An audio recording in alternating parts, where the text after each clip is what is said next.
I'm Chris Oldland, Editor-in-Chief of Field Service News, and I'm pleased to bring you this excerpt from a recent webcast we recorded that was looking at some research that we undertook in partnership with ServiceMax, a GE digital product.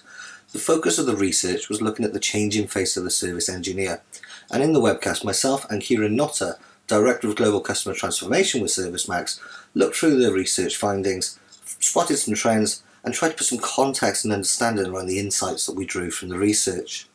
In this first excerpt, one of three, we look at the challenges and opportunities of an ageing workforce. One of the things we really wanted to get to the heart of in the research was an understanding of how much of this threat, what's often termed the ageing workforce crisis, how much of that is hyperbole and how much is reality.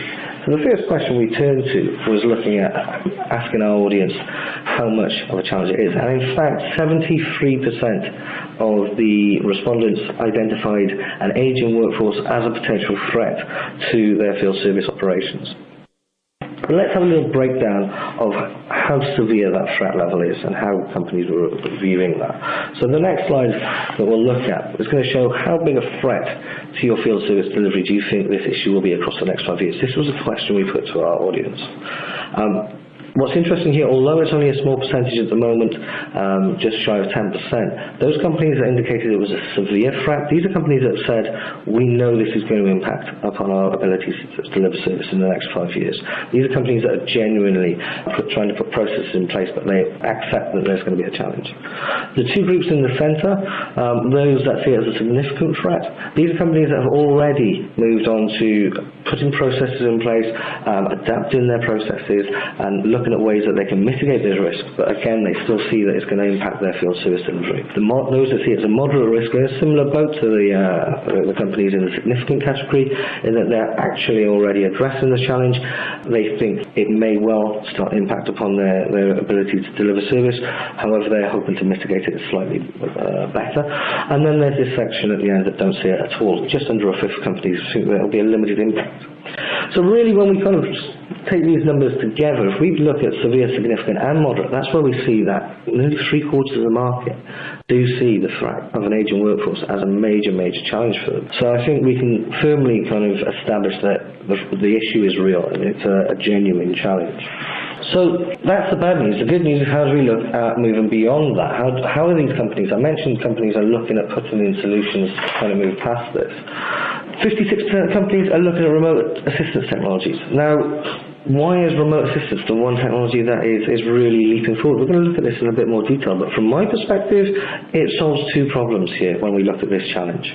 A, it allows us to keep the field service engineers that are approaching retirement age in the workforce for longer. Those guys that perhaps may not be able to climb up a pylon or scurry down a cubby hole to kind of get out and get the fix there, they're able to utilise their experience, their knowledge and their insight and dial that in. So actually we can extend their working capacity for that little bit longer. At the same time, the onboarding process is going to be absolutely critical across the next few years. And if we can have a shallower skill set but dial in that experience, then it's going to mean that we can get our younger FSEs or our FSEs that have come from different organisations, we can get them up to speed that much faster. Kieran, your points on this, I know that you've kind of looked at remote assistance tools as part of a wider kind of toolkit. Now, where do you see it fitting in? Well, it's very interesting about the remote assistance, and as you say, it puts an old head on young shoulders, if you like, because you can support the technicians. I have experience working for a company that started this remote assistance and then quickly moved because they saw the value in being able to share this information with their technicians, the newer technicians, and bringing them up to speed quicker. But what they managed to do was they changed focus a little bit. They used the older, more experienced technicians to start to do a first line or triage, if you like, for customers within the call centre. Okay. So not only to support the technicians when they were out there with a problem, but they started to support the customers, and they found that they could deflect 20% of their calls by actually fixing the problems over the phone. It's about 19% to be honest, but they could fix it over the phone, which proved huge benefits to obviously the customer. The machine's up and running faster, customer satisfaction is greater, but the savings through not sending a technician is huge. Yeah, you know, and then obviously the resource that they free up because the technician doesn't have to visit, and the amount of calls that a technician on the telephone can do in a day versus someone who has to travel had a huge impact to their cost base and obviously their customer satisfaction. But the digital toolkit, I mean, we talk about digital toolkit. If we go back 30 years, a technician had his toolkit, right? So he had his spanners, or her spanners, and then had a pager. 30 years ago, they had a pager, and that was about as technical as they got. 20 years ago, they got probably a Nokia 3310. I'm not sure everyone remembers then. But then around 10 years ago, the first iPhone was launched. Okay, so it changed, and these were the tools that were given to the advancing services companies, the ability for a technician to communicate. I remember when a technician could send 160 characters on a predefined text that used to populate a predefined field, and that's how they used to do their debrief, and it was hard work. But now, obviously, they've got all of these tools to use, and there's a reason for this, I see, which is like a perfect storm of how service is no longer in the background. Service is moving from a cost centre to a profit centre, now to an outcome-based solution. And if you're running an outcome-based solution, your technicians have to be as good as possible. And part of the digital age is bringing those tools to them, and it's being focused on them to make sure they can deliver the services they need. You know, I mean, we all talk about the IoT. IoT is a fantastic thing for the future for some, but it's here for many now. You know, augmented reality, as you said, you know, augmented reality teaches you how to do or fix a fault that you haven't done yet, that you've never been trained on yet. So it makes it really, really quite nice and easy.